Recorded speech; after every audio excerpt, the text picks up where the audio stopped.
va a saludar, a contarnos algo de él y luego queda con plena libertad para compartir la palabra del Señor. Amén, Pastor Marco. Bueno, es una alegría muy grande poder estar aquí con ustedes. Conocí al Pastor Marco en conferencias en Iquique, también por las actividades bautistas, las asambleas y todo eso. Y es sí, una gran alegría, un placer poder estar aquí con ustedes. También veo aquí a muchos pastores, hermanos de Iquique, de Alto Hospicio también, que son amigos ya de nosotros. Somos casi que literalmente como una sola iglesia, nos queremos mucho. Tengo muchos amigos ahí, hermanos muy queridos en Iquique y en Alto Hospicio. Bueno, como decía el pastor Marco, hace casi 5 años que llegué aquí a Arica con mi familia, enviados por la primera iglesia bautista de Marília, una ciudad que está en el interior de São Paulo, como a unas 7 horas en bus de São Paulo, y fuimos enviados para estar aquí apoyando a la iglesia bautista Filadelfia.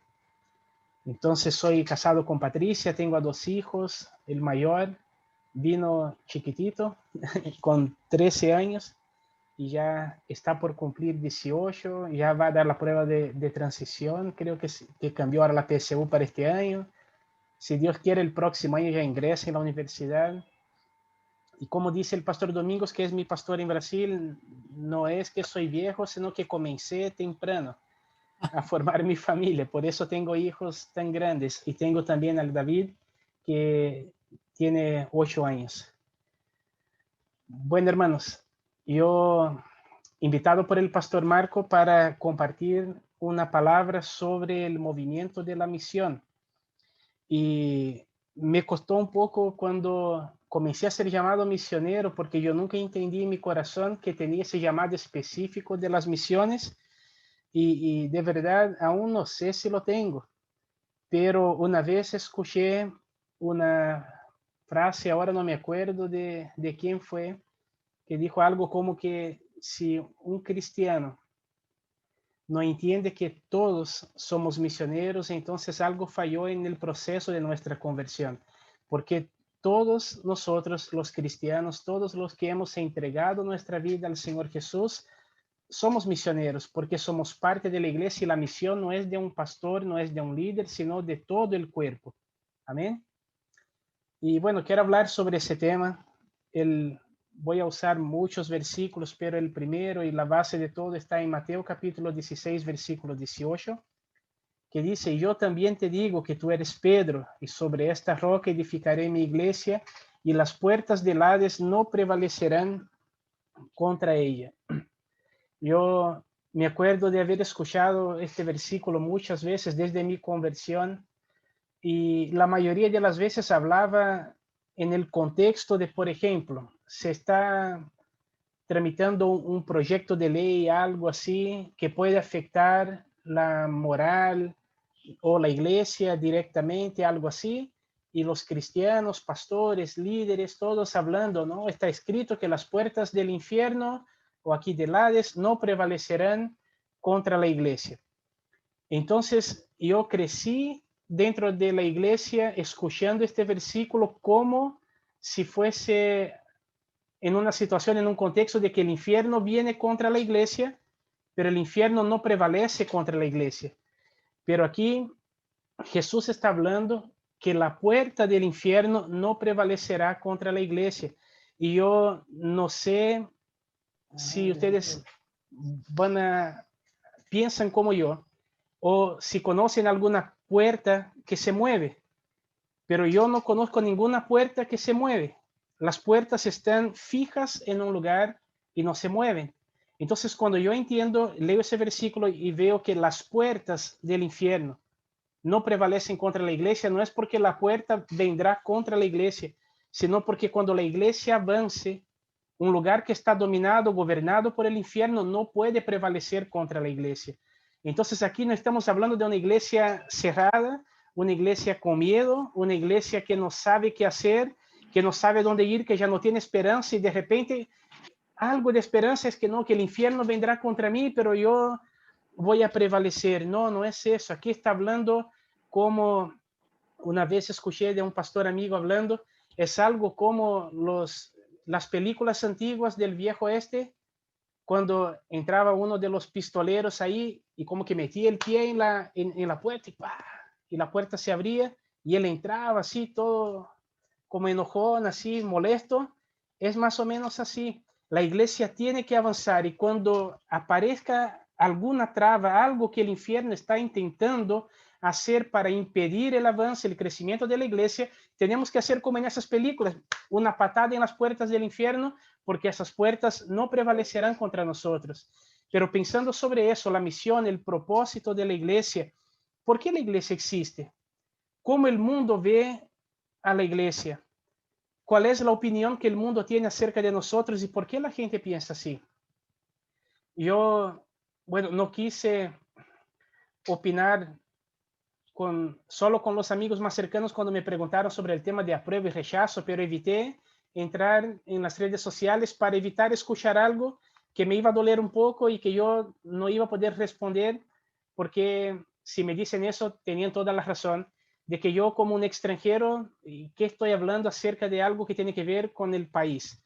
Entonces evité hablar por redes sociales, pero algo me llamó la atención. Casi todas las publicaciones de pastores cristianos, hermanos, de todos los cristianos de forma general de nuestro país, cuando hablaban por el rechazo, siempre hablaban, no, es porque eso va a quitar la libertad religiosa, porque eso va a impedir que prediquemos en la calle, porque eso no va a dejar que... Y todo era pensando en nosotros.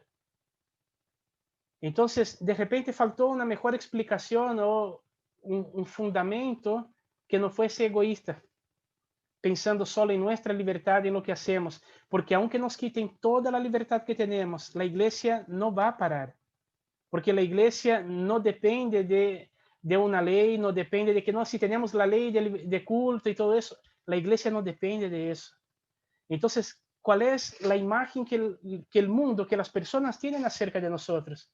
Que estamos preocupados solo de nosotros, que si hay problemas o no, no me importa desde que yo tenga la libertad de culto. Que si hay algo que puede mejorar o todo, no, yo quiero tener la libertad de culto. Yo quiero que mis hijos tengan el derecho a la educación que sea preferente de los padres. Y todo eso está bien. Son cosas que tenemos que luchar. Pero a veces hablamos solo de eso. Hay un pastor brasileño que ha hablado muy duro sobre la forma como la iglesia ha tratado el pecado, que en la iglesia se ha tolerado mucho en los últimos años el adulterio, la infidelidad conyugal, la mentira, los chismes y un montón de cosas que la iglesia ha tolerado, pero cuando se habla de homosexualidad, no, eso no. Como si fuese el único pecado que el Señor abomina, como si fuese la única cosa que no se pueda hacer. Entonces tenemos que pensar un poco en ese tiempo, que si queremos avanzar, tenemos que estar preocupados de todo nuestro entorno y no solo de lo que puede afectar directamente a nosotros. Tenemos que sí estar preocupados de cómo el mundo ha visto a la iglesia, porque cuando vemos el texto en Hechos capítulo 2, el último versículo, el 47, que habla sobre el crecimiento, los primeros, el comienzo de la iglesia, el último versículo del capítulo 2 dice así, alabando a Dios y teniendo favor con todo el pueblo. En otras palabras, el pueblo quería a los primeros cristianos. El pueblo quería a la iglesia. ¿Por qué? Porque la iglesia hacía la diferencia. La iglesia realmente se preocupaba de no predicar solo un evangelio que salva mi espíritu, porque en algún momento sí vamos a estar en el cielo, pero ¿qué pasa desde el momento que entrego mi vida a Jesús hasta el día que el Señor decide llevarme para estar con Él? En ese tiempo, desde mi conversión hasta el día que yo estaré en el cielo con el Señor, puede que yo pase hambre, puede que yo pierda mi trabajo, que yo pierda un familiar querido, puede que pase miles de cosas en mi vida. ¿Y qué hará la iglesia al respecto de eso? ¿Qué hará la iglesia en ese periodo, desde mi conversión hasta el día de mi muerte terrenal, para estar con el Señor por toda la eternidad?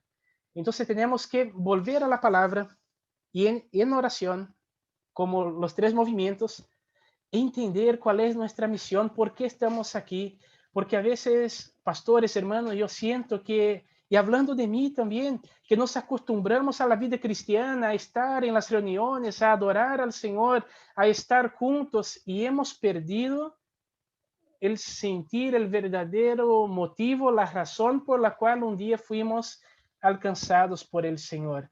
Tenemos que preocuparnos de cuál es la motivación de nuestro corazón. ¿Por qué? ¿Por qué asistimos a la iglesia? ¿Por qué somos cristianos? Y yo entiendo que como una iglesia que busca ser una iglesia verdadera, auténtica, una verdadera iglesia cristiana, necesitamos continuar la misión que Cristo comenzó. Jesús comenzó una obra y la obra de la iglesia, la misión de la iglesia debe ser la continuación de la misión de Cristo. Cristo comenzó algo y entregó a la iglesia para que la iglesia continúe con su misión. ¿Y cuál era su misión? Lucas 19:10 nos va a decir que Jesús, el Hijo del Hombre, vino a buscar y a salvar lo que se había perdido. Y aquí no dice solo a quién se había perdido, sino a lo que se había perdido. Porque cuando el hombre pecó no se perdió solo la salvación en sí, no se perdió solo la comunión con el Señor, todo fue transformado. Cuando el Señor va a hablar con Adán, él dice, maldita sea la tierra por ti, por tu causa, por tu pecado, la tierra será maldita. Entonces, todos los problemas de la tierra y no solo nuestra salvación fue lo que Jesús vino a buscar y a salvar. Juan 3:16 y 17 nos va a enseñar que Dios envió a Jesús al mundo para que todo aquel que cree en él no se pierda, mas tenga vida eterna, porque Dios no envió a su Hijo al mundo para condenar al mundo, sino para que el mundo sea salvo por él. ¿Y qué hemos predicado? ¿Un mensaje de salvación o un mensaje de condenación? Porque yo siento y sentí eso particularmente en mi vida. Durante muchos años llevé en mi corazón como una carga, un dolor fuerte cuando entendí un gran error que cometí en los primeros años de mi vida cristiana. Cuando yo creo que tenía unos 18 para 19 años, llevaba 2 años más o menos en la iglesia, y un jovencito se acercó a la iglesia y comenzó a asistir a los cultos de jóvenes, y yo noté que él no estaba ni un poco interesado con la predicación, con la alabanza, con el culto, que lo que él quería, su real interés en el culto, eran las hermanitas de la iglesia. Entonces un día, después de algunos meses, viendo que su interés estaba en las chicas y no en el Señor, yo le dije, oye hijo, si tú vienes aquí solo por las hermanitas, es mejor que no vengas, porque tenemos que estar aquí por el Señor y todo. Y le di, hermanos, un buen sermón. Y lo reté así, bien retado. ¿Qué pasó? Nunca más lo vi en la iglesia. Y yo no sé si él se congrega en alguna otra iglesia hoy día. Y yo pensé, ¿no sería mejor abrir los ojos de las hermanas, discipularlo, cuidarlo, mostrarlo de otra manera, que nuestra motivación no debe ser esa, sino que buscar del Señor, y que quizás buscando a las hermanitas él se encontraría con el Señor? A veces olvidamos, leemos mucho Juan 3:16, que Jesús vino para que todo aquel que en él cree no se pierda, mas tenga vida eterna, y olvidamos que él no vino para condenar al mundo, sino para que el mundo sea salvo por él. La verdad es que la condenación de Jesús no será Jesús quien estará condenando a la gente, es la gente que está rechazando a la salvación que él ha ofrecido. Porque él no vino para condenar, él vino para salvar, y quien rechaza la obra de salvación se está condenando a sí mismo. Entonces, Jesús vino para eso también. 1 Juan 3:8 nos va a decir que Jesús también vino para deshacer las obras del diablo. Colosenses 2:13-15 nos va a decir que Jesús nos dio vida juntamente con él, perdonando todos nuestros pecados, anulando el acta de los decretos que había contra nosotros, que nos era contraria, triunfando sobre todo eso en la cruz.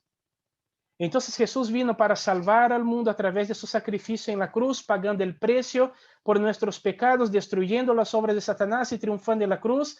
Pero él, cuando termina su vida aquí en la tierra, su ministerio, él en sus últimos días entrega una tarea a la iglesia. Y él va a decir en Mateo 28, a partir del 18, que toda potestad, toda autoridad le fue dada en el cielo y en la tierra. Por tanto, tenemos que ir y hacer discípulos de todas las naciones, bautizando en el nombre del Padre, del Hijo y del Espíritu Santo, y enseñándoles a guardar todas las cosas que Él nos ha enseñado, y Él estará con nosotros hasta el fin del mundo. Entonces tenemos esa gran responsabilidad de continuar con la misión que Jesús comenzó, predicando un evangelio de salvación y no de condenación, deshaciendo las obras del diablo, entendiendo que las puertas del infierno no prevalecerán contra nosotros cuando comencemos a avanzar. Jesús comenzó y construyó la misión, estableció el propósito de la iglesia y entregó en las manos de la iglesia la misión de seguir con la obra que él había comenzado. Tenemos que, como iglesia, manifestar el poder y la autoridad de Cristo. Y tal vez por eso no hemos visto tanta conversión como en los primeros días y años de la iglesia. Porque antes era normal ver milagros, maravillas, y ahora desde algunos púlpitos se enseña que los milagros ya cesaron, que ya no hay milagros, que ya no hay toda esa obra de sanación, de liberación, de restauración y todo eso, que se acabó, que eso fue para el tiempo de los apóstoles.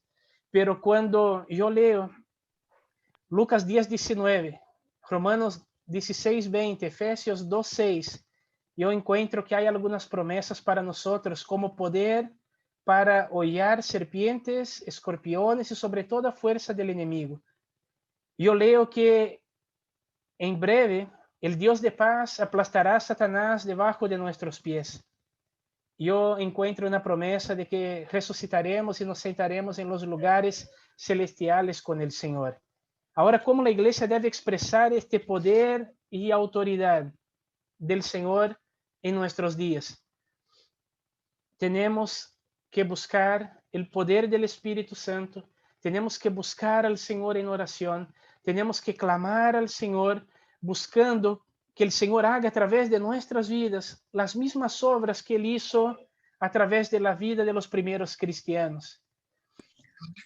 Hermanos y pastores, una de las cosas que tenemos que entender y tal vez cambiar en nuestra mentalidad, tanto pastoral como de hermano, de miembro de iglesia, es que los pastores, por más que son los líderes de la congregación, no son los únicos que tienen autoridad de Dios para hacer la obra de Dios, no son los únicos ungidos de Dios para hacer la obra de Dios.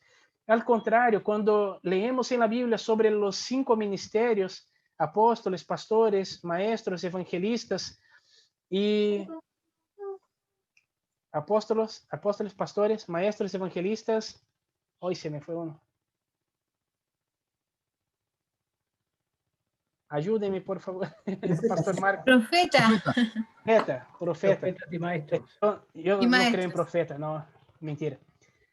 Entonces tenemos los 5 ministerios. ¿Y para qué son los cinco ministerios? El apóstol es solo para ser el apóstol, el que cuida, el que envía, el que gerencia, el que hace eso. El pastor es el único que pastorea. El evangelista es el único que evangeliza. El maestro es el único que enseña. El profeta es el único que profetiza. No, los 5 ministerios existen para preparar, equipar a la iglesia, para que los que aún no saben evangelizar aprendan con el evangelista cómo se evangeliza. Entonces, los pastores no son pastores, apóstoles, profetas, maestros, evangelistas, no.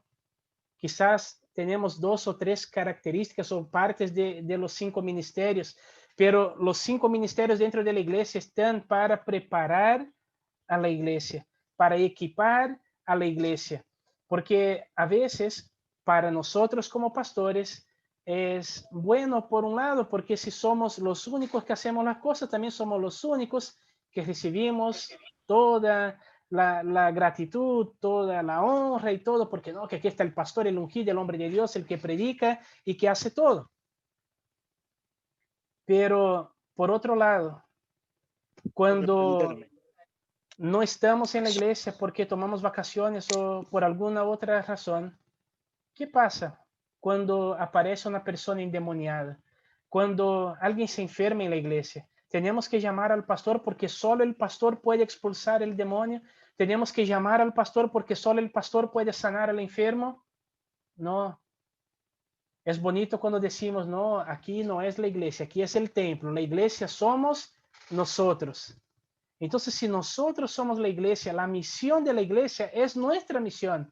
No es la misión de mi pastor, no es la misión de mi líder, no es la misión del misionero, es mi misión. Es una misión que el Señor confió a mí, que yo soy parte de todo eso. En Lucas 4, 18, 19, Jesús dice así: el Espíritu del Señor está sobre mí, por cuanto me ha ungido para dar buenas nuevas a los pobres, me ha enviado a sanar a los quebrantados de corazón, a pregonar libertad a los cautivos y vista a los ciegos, a poner en libertad a los oprimidos, a predicar el año agradable del Señor. Jesús dice que él fue ungido para hacer eso, que el Espíritu del Señor estaba sobre él para hacer eso. Y en Juan 17, 18, él nos va a decir así: como tú me enviaste al mundo hablando en oración al Padre, así yo los he enviado al mundo. Jesús nos dice que nosotros, cada uno de nosotros, haremos las mismas obras que Él hizo y aún mayores porque ahora Él está con el Padre. Entonces, si Jesús resucitó a muertos, sanó a todos los enfermos, si Jesús predicaba y la gente recibía el mensaje en su corazón, si Jesús liberaba a los cautivos, expulsaba demonios, podemos hacer todo eso. Es misión de la iglesia, pero también tenemos que estar atentos porque manifestar el poder y la autoridad del Señor nunca debe ser para llamar la atención para nosotros mismos. Nunca debe ser para que la gente comience a decir, no, mi pastor es un poderoso hombre de Dios. No, hay un hermano aquí en la iglesia que ora y los cielos se abren y él ora y todos son sanados porque él ora y como si el hermano, el pastor fuese Dios. Entonces, no es para eso. ¿Para qué el Señor usa la iglesia para hacer milagros y maravillas manifestando su poder y autoridad para que el evangelio pueda ser predicado? Pablo dice que él nunca predicó mensajes de sabiduría humana, nunca fue teología pura, aunque sí fue un gran teólogo, sino que él hacía los milagros y cuando él predicaba y los milagros daban testimonio, mostraban que realmente lo que él estaba predicando era verdad, la gente creía. Entonces, a veces, hermanos, hablamos y predicamos sobre un Dios todopoderoso, un Dios maravilloso, un Dios vivo y verdadero, un Dios que hace maravillas, pero en la práctica, cuando tenemos alguna dificultad, no sabemos qué hacer. Pero cuando hay una situación donde podemos demostrar, manifestar lo que predicamos con nuestras palabras, o nos falta la fe o el valor para poder hacerlo. En Hechos capítulo 3, Pedro y Juan son usados para sanar el cojo de la puerta hermosa. En Hechos capítulo 4, ellos están predicando y ganando vidas para el Señor. En Hechos capítulo 6, versículo 8, Esteban, la Biblia va a decir que él hacía milagros, maravillas y todo eso. En Hechos capítulo 7, él muere por predicar el mensaje del Señor. Felipe, en Hechos capítulo 8, a partir del versículo 15, la Biblia nos va a decir que él también hacía muchos milagros, que la gente estaba maravillada de lo que veía y él predica el evangelio del Señor. Tenemos que orar para que el Señor haga milagros, haga maravillas en nuestros días, para que el Señor manifieste a través de la iglesia milagros, maravillas, que Él manifieste su poder y autoridad en nuestros días, no para llamar la atención para nosotros, sino para abrir una puerta y predicar el evangelio del Señor. La iglesia verdadera tiene que ser un cuerpo, un cuerpo. Y en 1 Corintios capítulo 12, a partir del versículo 12, Pablo nos va a hablar en estos versículos hasta el 27 sobre cómo es ese cuerpo. Y él nos va a decir que siendo muchos, somos un solo cuerpo. Que el cuerpo no es un solo miembro, sino muchos. Pablo nos va a decir que los miembros del cuerpo que parecen más débiles son los más necesarios. y aquellos del cuerpo que nos parecen menos dignos, a estos vestimos más dignamente, y los que en nosotros son menos decorosos se tratan con más decoro, para que no haya desavenencia en el cuerpo, sino que los miembros todos se preocupen los unos por los otros, de manera que si un miembro padece, todos los miembros se duelen con él, y si un miembro recibe honra, todos los miembros con él se gozan. Vosotros pues sois el cuerpo de Cristo y miembros cada uno en particular. Cuando en nuestra iglesia, la iglesia que nos envió de Brasil, hace muchos años, antes que yo llegara a esa iglesia, el pastor Domingos entendió todo eso, que ya era tiempo de que la autoridad no estuviese solo con el pastor o con el equipo pastoral, sino con toda la iglesia, en el sentido de que todos fuesen parte de la misión de la iglesia, de la obra que la iglesia tiene que realizar, y comenzó a trabajar con células, con discipulado, en el modelo MDA, discipulado uno a uno y todo eso. Hubo un testimonio que él me contó una vez cuando fui a hablar con él, que marcó mi vida, y que desde ese día yo he intentado vivir de esa forma. Él me dijo que en la iglesia del pastor Abe Uber en Santarém, al norte de Brasil, una ciudad que antes que esa iglesia comenzara a utilizar los grupos pequeños, las células y el discipulado uno a uno, era una ciudad de las más pobres, una ciudad súper violenta en Brasil. Un día la iglesia comenzó a crecer, muchos hermanos líderes de célula. Ahora esta ciudad es otra ciudad, una ciudad de 230,000 habitantes.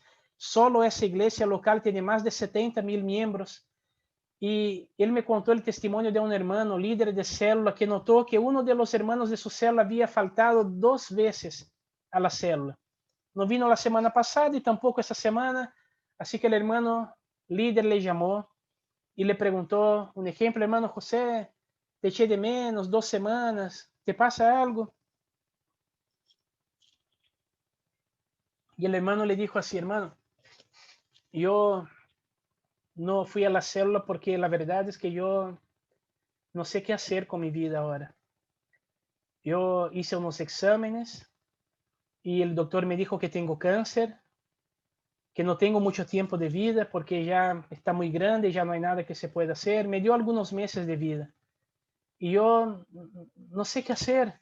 Y por eso también no fui a la célula. Ese hermano líder de la célula llamó a todos los miembros de la célula y los citó a una célula extraordinaria. En otro día, en otro horario, todos los hermanos se fueron y él dijo simplemente tenemos que juntarnos para orar porque nuestra célula está enferma. Los hermanos no entendieron nada, pero fueron a esta reunión. Llegando a la reunión, el hermano, el líder de la célula dijo así, hermanos, aquí está nuestro hermano, José. Todos lo conocemos, es parte de nuestra célula hace mucho tiempo. Y los doctores le dijeron que le queda poco tiempo de vida porque él tiene un cáncer, está muy avanzado, está grave. Y somos un cuerpo. Así que si él está enfermo, nosotros estamos enfermos. Y yo por eso les dije que la célula estaba enferma, que nuestra célula tiene cáncer. Por eso vamos a orar ahora, no por el cáncer del hermano, sino por nuestro cáncer, si realmente creemos que somos un cuerpo. Porque, hermanos, piensen conmigo, si yo tengo un cáncer en el pie, yo no voy a decir que mi pie tiene un cáncer, yo voy a decir que yo tengo, porque el pie es parte de mi cuerpo. Pero a veces cuando hablamos que somos un cuerpo, que no somos el cuerpo de Cristo, la iglesia, la denominación o no, la iglesia universal, somos una familia, una sola iglesia, en palabras es bonito. Pero cuando llega la noticia de que hay un hermano que está sufriendo, que hay un hermano que perdió el trabajo, que un hermano está enfermo, oramos por la necesidad del hermano y no por nuestra necesidad. Y por eso oramos así, Señor, si es tu voluntad, sana el hermano de ese cáncer. Señor, si es tu voluntad, abre la puerta de un trabajo para este hermano.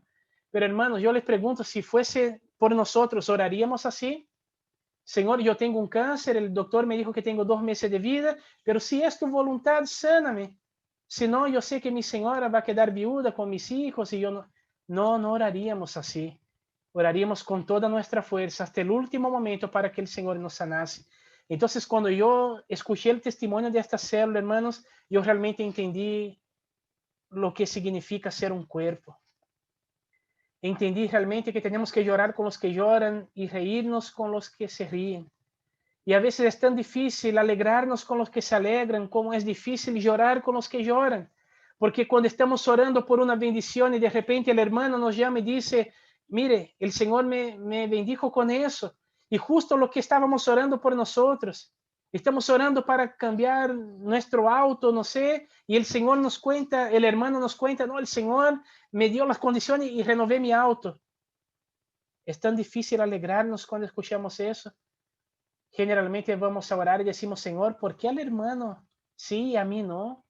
Si incluso el auto del hermano, el viejo que él tenía era mejor que el mío. Yo necesitaba más renovar mi auto que el hermano. ¿Y por qué le bendeciste a él y a mí no? Así como es difícil alegrarnos a veces con los que están alegres, también es difícil orar con el mismo fervor, con el mismo corazón, cuando la necesidad no es nuestra. Cuando tenemos alimento en nuestras casas, cuando tenemos nuestro trabajo, cuando tenemos nuestra salud perfecta, cuando nuestra familia está bien, es difícil orar por los que están sufriendo, sintiendo en nuestro corazón el dolor de este hermano. Cuando hablamos de la iglesia, hablamos de la eclesía, y la iglesia fue llamada para afuera. Y generalmente hablamos solo también de que fuimos llamados del templo hacia afuera. Pero no solo en ese sentido, sino que también fuimos llamados a salir del reino de la oscuridad, a salir del gobierno de Satanás. Y a veces queremos salir de la iglesia, salir del templo para ir y predicar y avanzar, cuando todavía no hemos salido personalmente del reino de las tinieblas en nuestra vida, cuando todavía hay pecados escondidos en nuestro corazón que no lo hemos confesado, cuando aún nos falta santidad y vida con Dios para poder hacer su obra. Cada cuerpo tiene que tener una cabeza. En Brasil hay del folclore brasileño, un mito es como un asno sin cabeza. Imagina un burrito sin cabeza. Y los niños chicos todos tienen miedo porque dicen que no, que aparece y no sé qué condiciones, ya ni me acuerdo de eso. ¿Y por qué nos asustamos? Porque no es normal ver a un animal sin cabeza.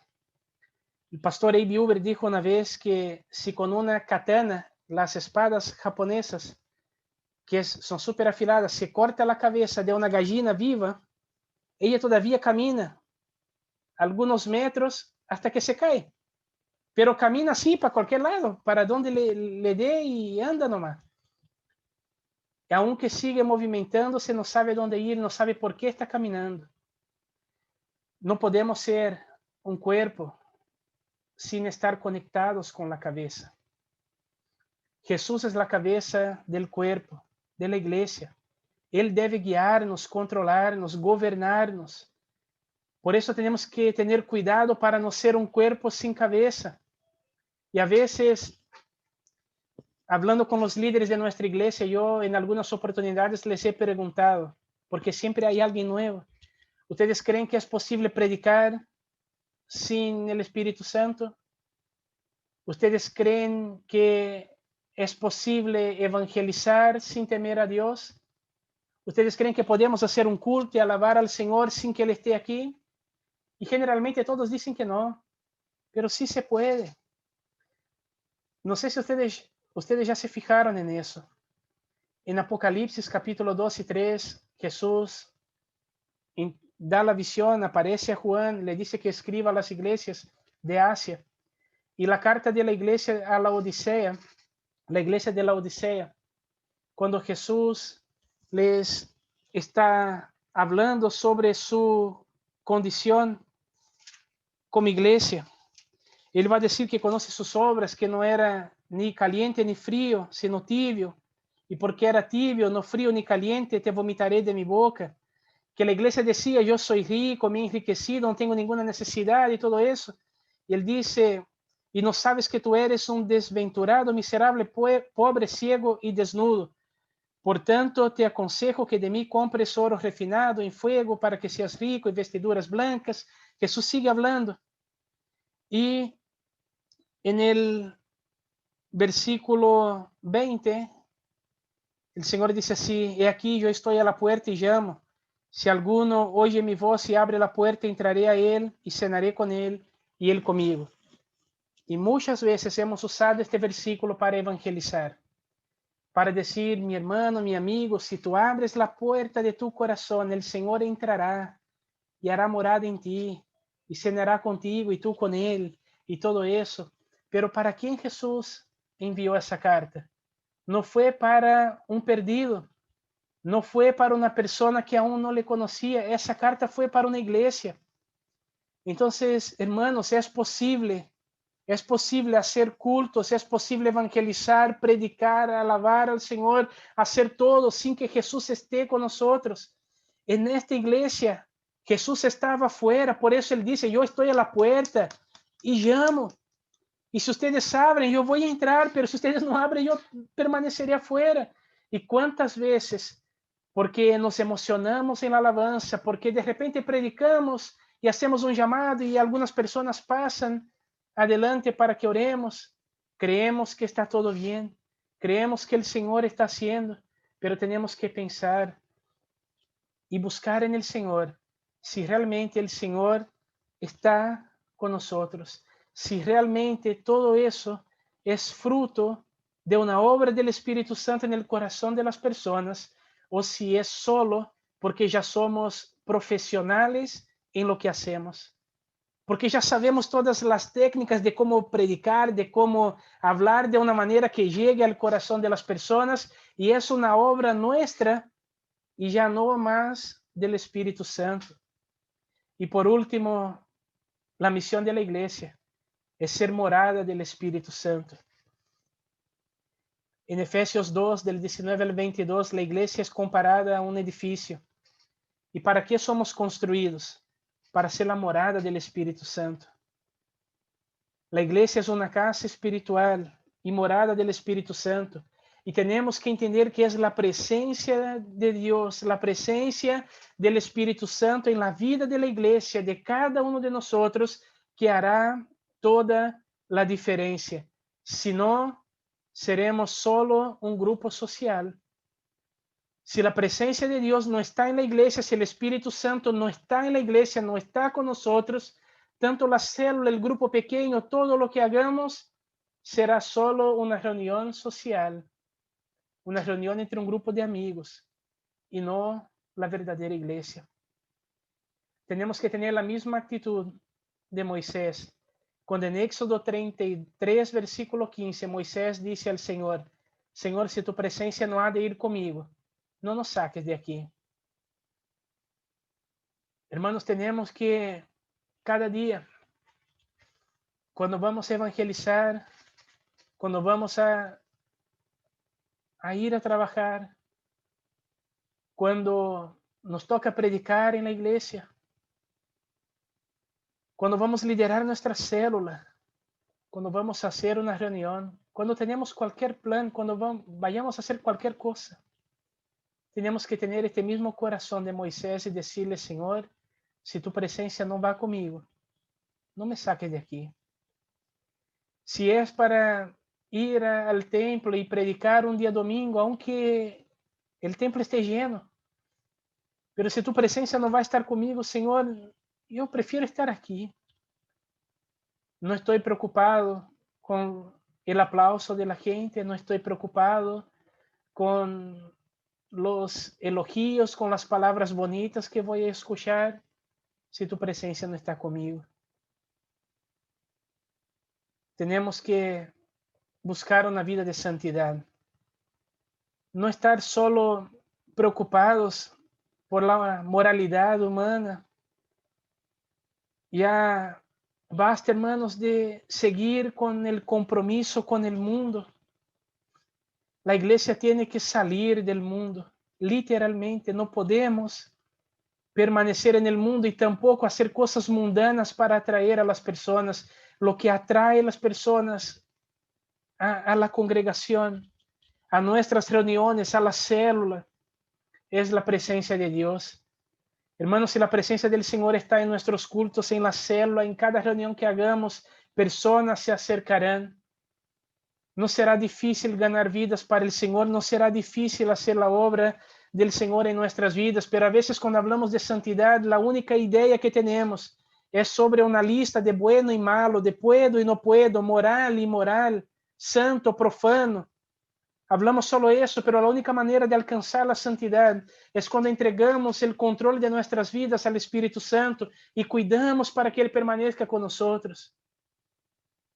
Bill Johnson, un pastor americano, escribió un libro llamado La Presencia. No sé si alguien lo conoce. Si no, búsquenlo, es muy bueno. Y él usa un ejemplo que él dice así: la única manera, si usted quiere saber si usted quiere saber cómo hacer con que el Espíritu Santo permanezca en tu vida, piensa en ese ejemplo. Si una paloma estuviese en tu hombro y tú tuvieses que andar con ella todo el día sin que la paloma volara, ¿qué tendrías que hacer? Y él dice, tú tendrías que dar cada paso en ese día pensando en la paloma y no en ti. La única manera de alcanzar la santidad en el Señor es cuando tenemos el Espíritu Santo sobre nosotros y damos cada paso de nuestra vida pensando en Él y no en nosotros. Pensando en el libro o en la película, si ustedes ya vieron también en tus pasos, ¿qué haría Jesús? Pensar antes de hacer cualquier cosa, si yo hago eso, el Espíritu Santo seguirá conmigo. Y algunos piensan que el Espíritu Santo, aunque estemos en pecado, hundidos en pecado, que Él permanece con nosotros. No cree, hermano, en eso. La vida de Sansón está claro eso. Cuando él, entregando lo último que le faltaba, que era el secreto sobre el no cortarse el pelo, y Dalila le corta el pelo, Sansón se levanta. Y la Biblia dice, pero lo que él no sabía es que el Espíritu de Dios ya no estaba con él. Tenemos que dar cada paso en nuestra vida pensando en qué haría el Señor en nuestros pasos. Cuando termino con eso, cuando muchos pastores y líderes han pasado por nuestra iglesia en Brasil, en lo que llamamos inmersión, que es una semana completa desde la mañana temprano, comienza como a las 8:30, 9, y va hasta las 10 de la noche, de martes a viernes. Predicaciones durante todo el día, con pequeños breaks para almorzar y tomar un café. Muchos pastores van porque escuchan que hay una iglesia ahí en Marília que tiene más de 7,000 miembros, en una ciudad del porte de Arica de 200 y pocos mil habitantes, que hay otras iglesias que salieron de ahí, que comenzaron a trabajar con célula y discipulado y que han crecido mucho, y van buscando el secreto, pensando que comenzar a trabajar com células, grupos pequenos, ou como usted conozca ou llame em sua igreja, e discipulado uno a uno, hará naturalmente que a igreja crezca. Pero não é assim. Não é como uma varita mágica que eu cambio o método de trabalho em minha igreja e a partir de hoje trabalhamos com célula e discipulado e a igreja começa a crescer. Não. A célula é só uma maneira, uma estratégia para alcançar pessoas.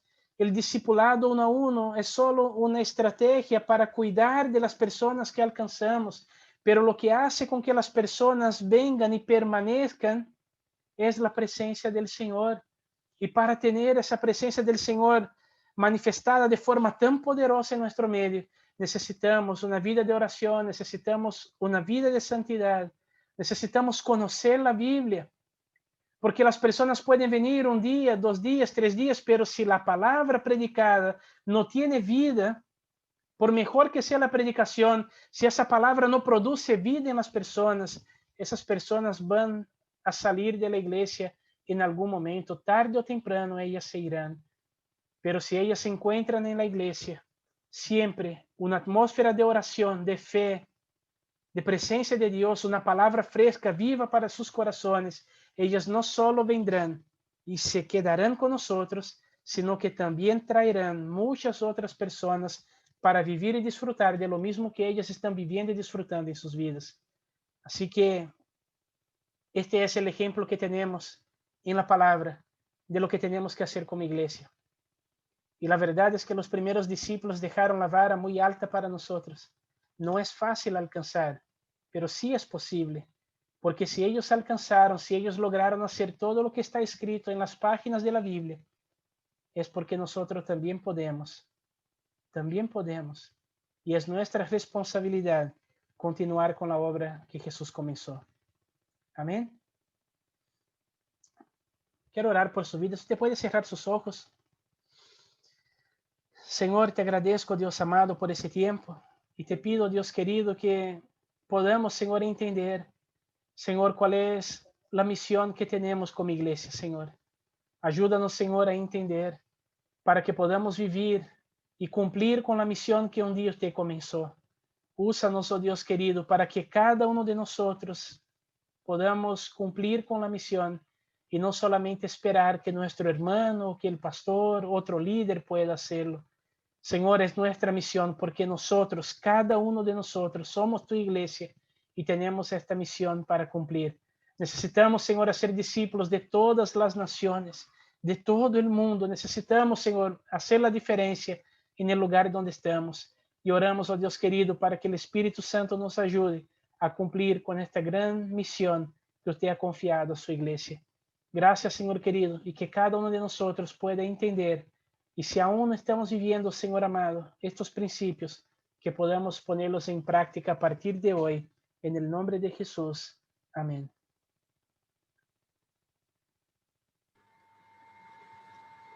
Amén. Amén. Gracias, Pastor Renato, por la palabra. Yo anoté varias cosas, pero dentro de las cosas que anoté, me gustó esa parte. Las células son para alcanzar, el discipulado para cuidar, pero si la presencia de Dios no está, la gente se va igual. Uno puede conocer la mecánica, pero la mecánica no es suficiente. La presencia de Dios es clave en el proceso de una iglesia que va a misión. Una palabra fresca, ungida por el Espíritu Santo, hace que la gente permanezca en la comunidad de la iglesia, no por el mecanismo que tiene, sino porque la presencia de Dios está. Gloria al Señor. Vamos teniendo claves de lo que el Señor realmente a través de este congreso nos va a dar. Yo he ido anotando varias cosas de lo que el Señor le ha dado a Renato para compartir. Nos pasa a los predicadores que de repente ni los predicadores nos damos cuenta a veces de cosas que decimos, ¿no? De inspiración, de palabras que salen por nuestra boca inspirada por el Señor, y yo anoté varias de ellas. Así que agradecer esta palabra, el movimiento de la misión, cuán importante es. Y otra de las frases que yo anoté, fundamental, importante, eh, es posible predicar y hacer que la iglesia crezca, pero sin la presencia del Señor y la obra del Señor a través de las señales, los prodigios y los milagros permiten que la obra y la misión permanezca, la comunidad y los miembros o las personas sean atraídas. Yo creo que cuando pensamos en la iglesia en general, todos tratamos de mirar hacia la iglesia primitiva, una iglesia potente por 100 años, que nunca en otro siglo ha habido iglesia igual. Quizás la iglesia del siglo XVI podría ser la iglesia de la Reforma, que podría parecerse muchas cosas a ese primer siglo, pero en general la iglesia en 2000 años no ha podido cumplir lo que la iglesia primitiva hizo, de predicar el evangelio y misionar por todo el mundo conocido. A nosotros nos ha costado 2000 años en eso. Y creo que hoy día el movimiento a la misión comienza a ser muy clave. Yo ayer estaba en una reunión de un movimiento que se llama En Misión, que abarca todo el mundo, eh, conversando con los pastores latinoamericanos de varios países latinoamericanos. Estábamos conversando sobre esta responsabilidad de la misión, de cómo la iglesia eh, tiene que permanecer haciendo la misión siempre, porque es la tarea que el Señor nos dio antes que Él venga. Y eso significa, evidentemente, un esfuerzo mancomunado de muchas comunidades, muchas iglesias que se asocian para ese proceso, porque cada iglesia local no lo va a lograr, ¿no? Cada iglesia local puede hacer un esfuerzo muy mínimo, pero cuando nos asociamos con otras comunidades, con otros ministerios que están igual en lo mismo, pensando en lo mismo, en la misión y cómo como pastores capacitamos, formamos, adiestramos a toda la iglesia para que toda la iglesia participe del proceso de misión. Cada miembro de la iglesia requiere que cumpla su ministerio público, requiere que haga su ministerio. Y nosotros acá en el movimiento beriano creemos en la universalidad del poder, o sea que el poder no reside en el pastor, reside en todos los miembros. Todos los miembros pueden recibir el poder de Dios por la obra del Espíritu Santo y llevar un ministerio con señales y con prodigios y derramamiento del Espíritu Santo, como lo dice Hebreos 2:4. Así que, querido hermano, a animarnos con estas palabras, animarnos con esta palabra. Digamos, esta palabra no es para mi hermano que está al lado, esta palabra es para mí, ¿no? Esta palabra es para mí, esta palabra es para mí, para que yo cumpla esa tarea, lleve adelante la misión y no deje de desconectarme con la presencia de Dios, porque esa es la clave para todo proceso de crecimiento y de multiplicación. Gracias, Pastor Renato, nuevamente por esa palabra del Señor. Queridos hermanos, vamos a tener 15 minutos. 15 minutos, yo sé que algunos ya se tomaron el mate y el jugo, pero de todas maneras 15 minutos para ir al baño, lavarse la cara,